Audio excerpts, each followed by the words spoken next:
Uh, uh,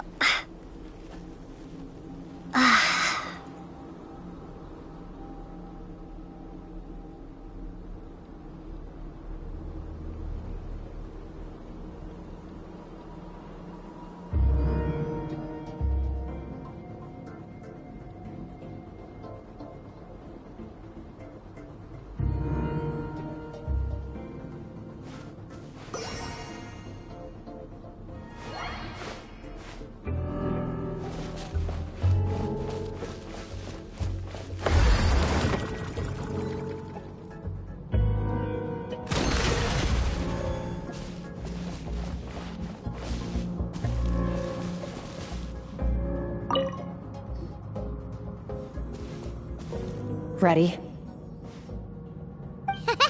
Bring it on! Your training will be split into 3 stages. Testing your blade work, elemental abilities, and reasoning skills. We'll start with blade work. You're no rookie in this area, so I won't bore you with the basics. During your long journey, you've no doubt sparred with a lot of talented sword fighters. Consciously or not, you will have picked up all kinds of techniques from them. You bet! There's Kaya, Master Jean, Kuching... Oh, and Kazuha, Ayaka... Yeah, we've met sword masters like you in every nation we've been through. You sparred with a bunch of them too, right? Nice to know it's all gonna come in handy now. Don't get too smug. In sword fighting, techniques alone are not enough. You need a cohesive system to bring it all together. A style or school of fighting.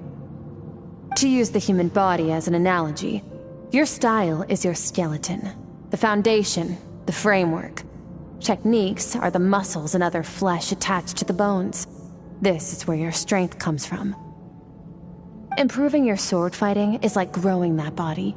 If your frame got bigger and taller, but you didn't add any muscle mass, you'd be weak and flimsy. Then again, if you packed on pounds of flesh without a big enough frame to support it, you'd end up bloated and unwieldy. You need to do some introspection. Take a good, hard look at your past experiences and figure out which parts of what you've learned are just techniques, and which parts can be used to form your own system of blade work. Only then will you get the full utility out of all your thoughts and observations along the way. Only then will every strike you deliver make perfect sense. Wait, is that it? Paimon thought you were gonna teach her some cool new moves. Like when you went swoosh and opened a tunnel to another place. One day, you'll reach a new level of power where you realize that even that's as basic a trick as any other. But right now, our sword styles are so wildly different that teaching you mere techniques is pointless. There are no shortcuts in the pursuit of power. Failure is your best teacher, and rigor is your coursework. That's all I have to say. Time to make a start. Train until you're satisfied with yourself.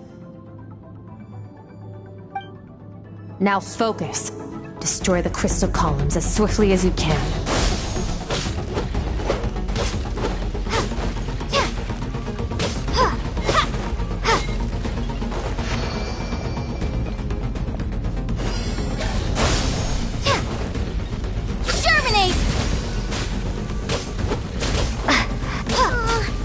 Making Paimon's head spin. Hang in there, traveler!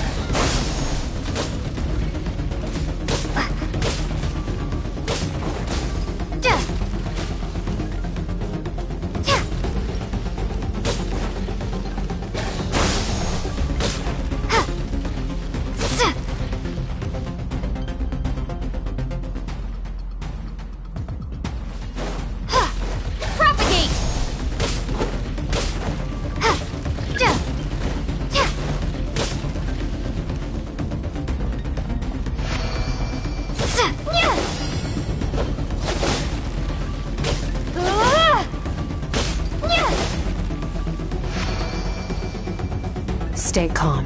Is your head. You have to keep it together.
will be frozen in time. Cut to the chase.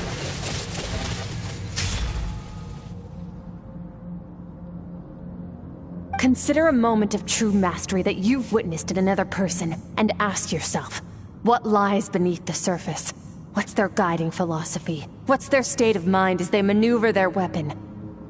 Now take that and practice it right away with speed, skill, and strength, over and over, until your hand is one with your mind. This is the only path to true growth. Step on up. Dance with the waves.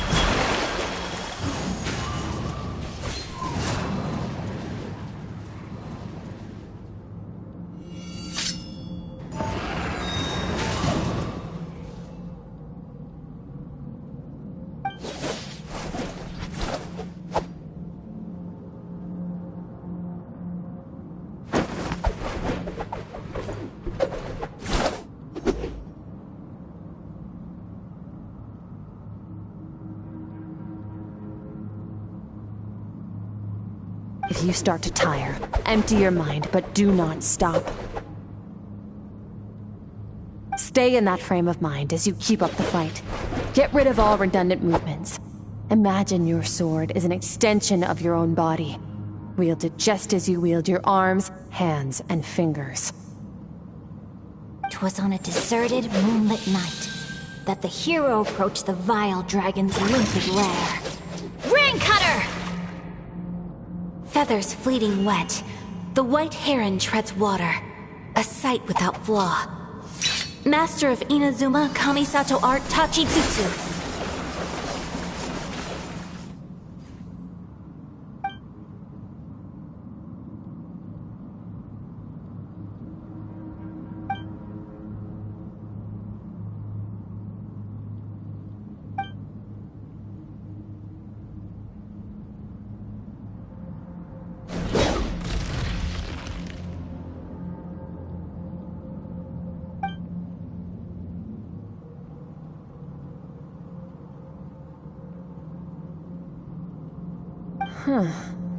Looks like you've made some real progress.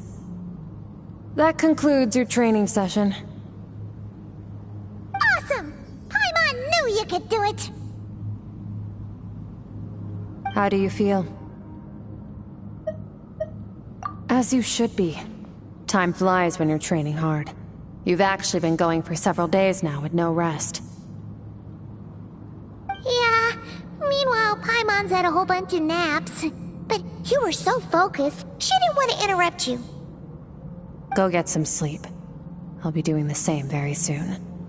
Let's hope you see that foggy place in your dream, so I can get this investigation over and done with.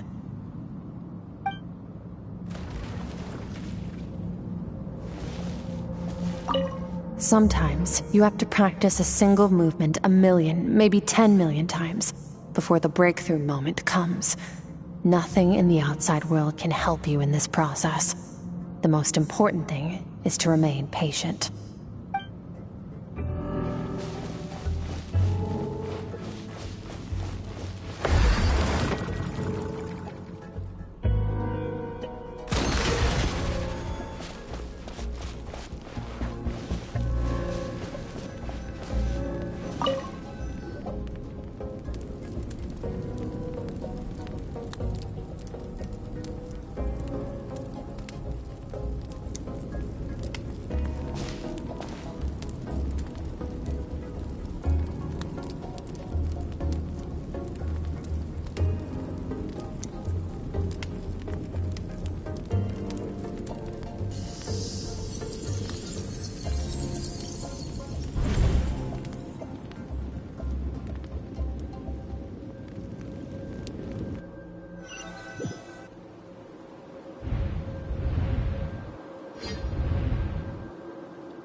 Skirk, why are you skipping classes again? We've talked about this. 'Cause he's a crabby old man, and he's a boring old man. I don't like going to his classes. Excuse me. You shouldn't talk about your teacher like that. It's very disrespectful. All right, let's not get into a big fight about this. Skirk's learned what she needs. There's no point forcing her to sit through more classes if she doesn't want to be there. But I'd still love to hear about what you got up to yesterday. Why don't you tell your dad all about it? I went diving, and I saw this huge fish. I never knew they could get that big. It looked kind of dumb, though, with that stupid big fat head. I tried to shake its fin, but it just spat water at me. Oh, and today, I'm gonna go to that prairie up north. There's supposed to be this giant bird there that can spit fire. I bet if I climbed on its back, it could fly me all the way to the stars. Then I suppose your old dad should get one as a pet too. Otherwise, how are you going to hear me call you for dinner up there in the stars? When it's time to eat, I'll come back on my own, Zilly. Anyway, gotta go. Bye, Mom. Bye, Dad. Wait! Put on a coat at least. You'll catch a cold. I'm talking to you, young lady. You spoil that child, you know. Ever since that merchant ship arrived, she practically lives outside. Always going on about exploring the beyond one day, whatever. Let the kid do what makes her happy. Besides, we both know you're all bark and no bite. Come on, our little adventurer's gonna be hungry when she gets back. Let's get started on dinner.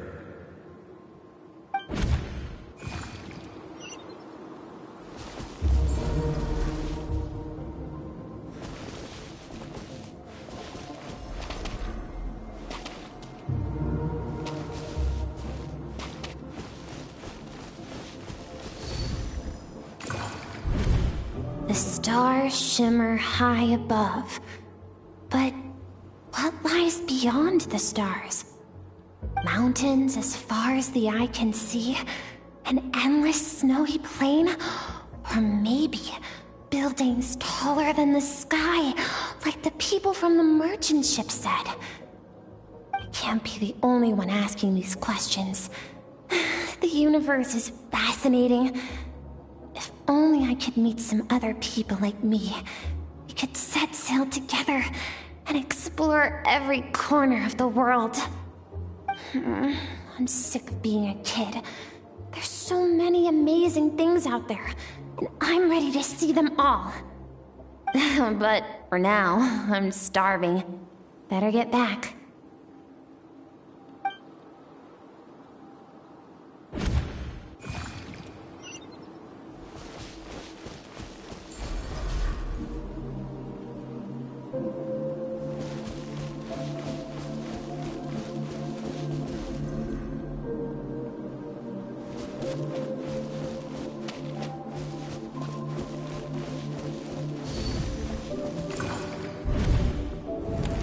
Don't let a single one of them get away! No, please, spare the children! Stay back! They're coming! Run! Help! Eliminate the threat. Take them down! Don't be scared. Help! This way! We'll never make it! Fire. There's fire everywhere. What happened? I told you we shouldn't have trusted these outsiders!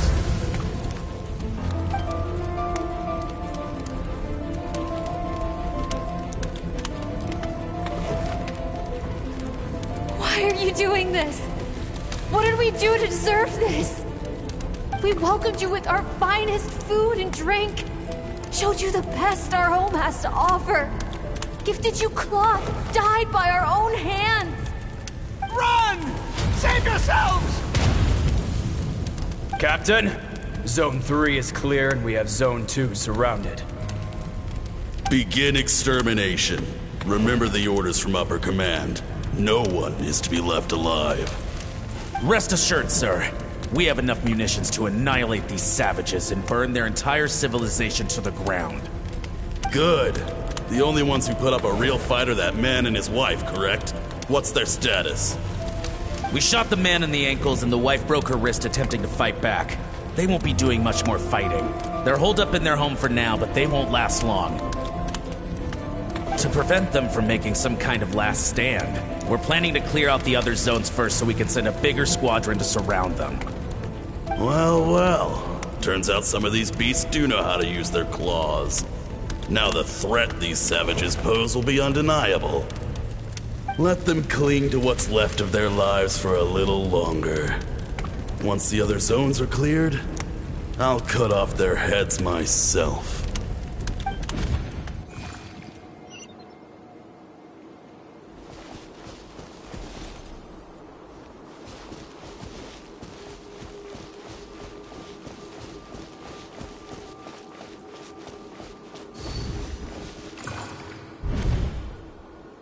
Dad?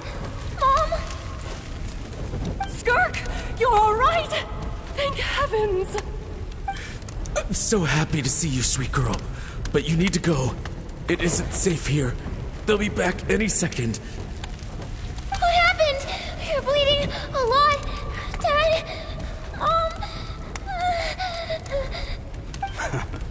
This is the place. Alert all units. Prepare to surround. Run, Skirk! Run as far away as you can! Don't trust anyone!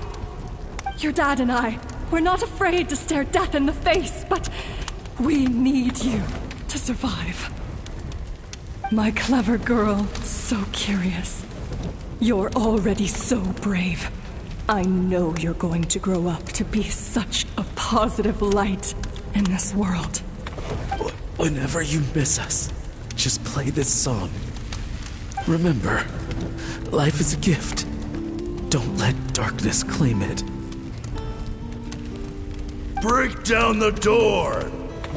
Look what we have here. A savage that can pluck a tune. Well,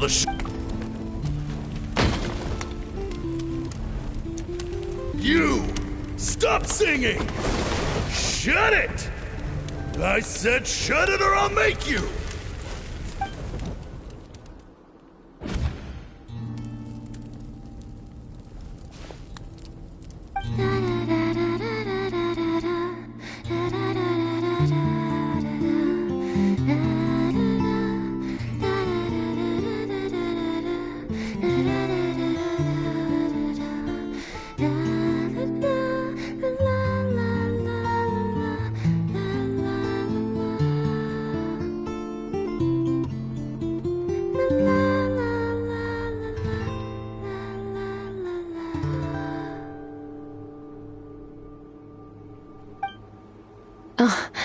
You're awake? I found a few clues while you were asleep, but it's only a start. Now, time for the second stage of your training. This time, the focus is elemental energy. Come find me when you're ready to begin.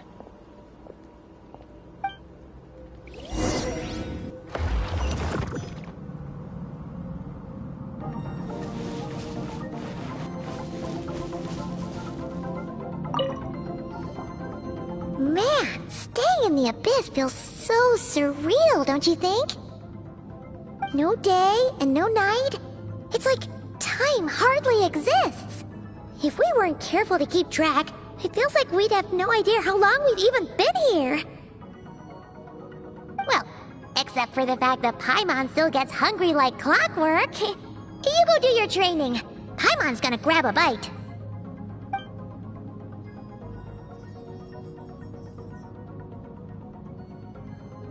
The way I see it, the pursuit of power is divided into 3 stages. The first is mastering the use of standard weapons. Next is learning how to harness natural energy. And after that, you're free to challenge even higher dimensions. The natural energy up to that is, of course, elemental energy. But that's not my area of expertise. I draw from a different source of power. Abyssal power, yes. Also known as the power of the Void Realm. My master, Sertologi, is a true expert in that area. After all, he was one of the group of 5 that infamously stole the all-encompassing power of the Abyss. An act for which the people of Conria gave them the epithet, the Five Sinners. The elemental energy of Tivad, on the other hand, is derived from the power of the Light Realm. These two forms of energy exist in direct opposition to each other.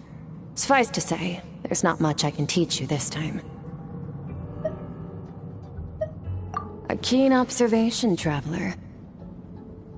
Call it respecting local norms. The Abyss stands in direct conflict with the will of this world. So, to make my life easier, I disguise my power to make it appear cryo-like in nature. It's a technique I learned from some Conrian ruins, known as the Seven Shifting Serpent. If you ever change your mind about delving into abyssal power, I can teach it to you. So I've heard. You seem to have a knack for removing abyssal power. But is purification really what's going on there? Like I said, power does not simply disappear. Just thinking out loud. Let's focus on your elemental training. That's what's gonna help us if the situation gets tricky. True growth comes from adversity, but only if you make the choice to pick yourself up again every time you fall. So, it's time to push yourself to the limit, and then keep pushing. This is the only way to advance at pace. Use the power of Animo to clear the field as fast as you can.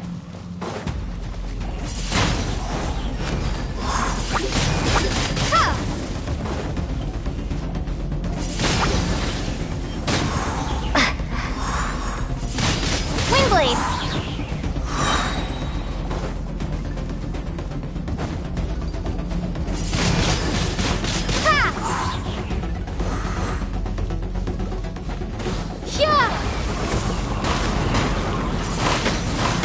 Windblade!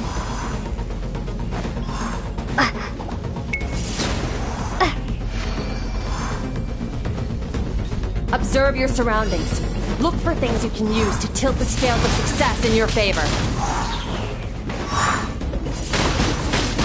Windblade! Prepare to be blown away!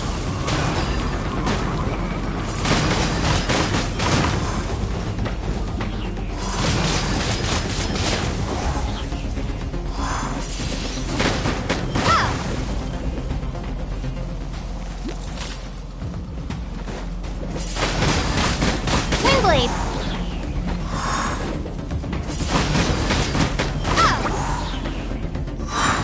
Be gone!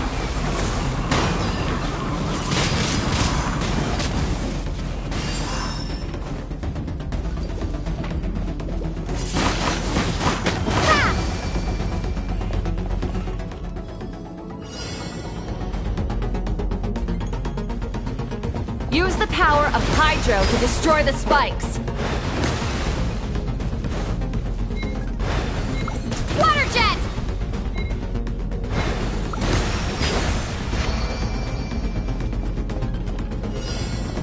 Faster! Don't give them a chance to strike you. You need to be quicker than you were in your dream.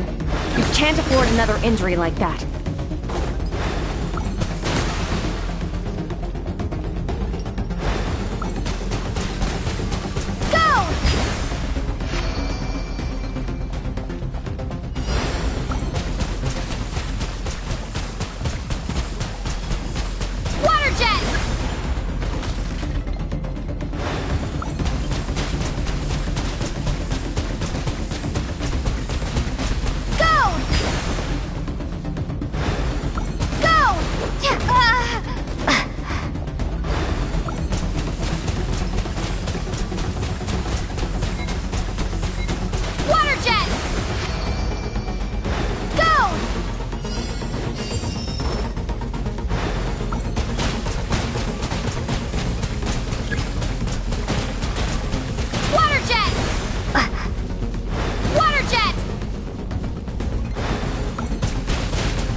You need to understand what makes you special. The ability to wield elemental energy without a vision and switch between the elements at will. It means your aspirations need no approval from the gods. Your power is not bound by the rules of this world. So be bold. Do not be afraid to chart your own path.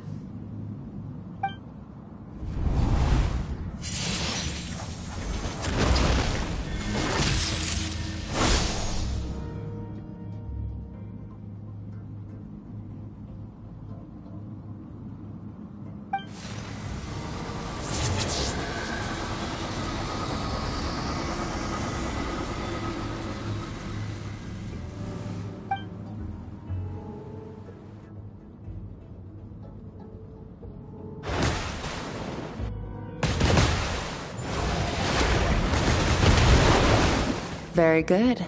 It seems you've reached a deeper level of connection with the elements.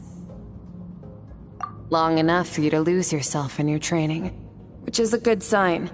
Relentless practice with the elements has drained all your strength, but it's also what allowed you to make progress. Get some rest. When you wake up, we'll proceed to the final stage of your training.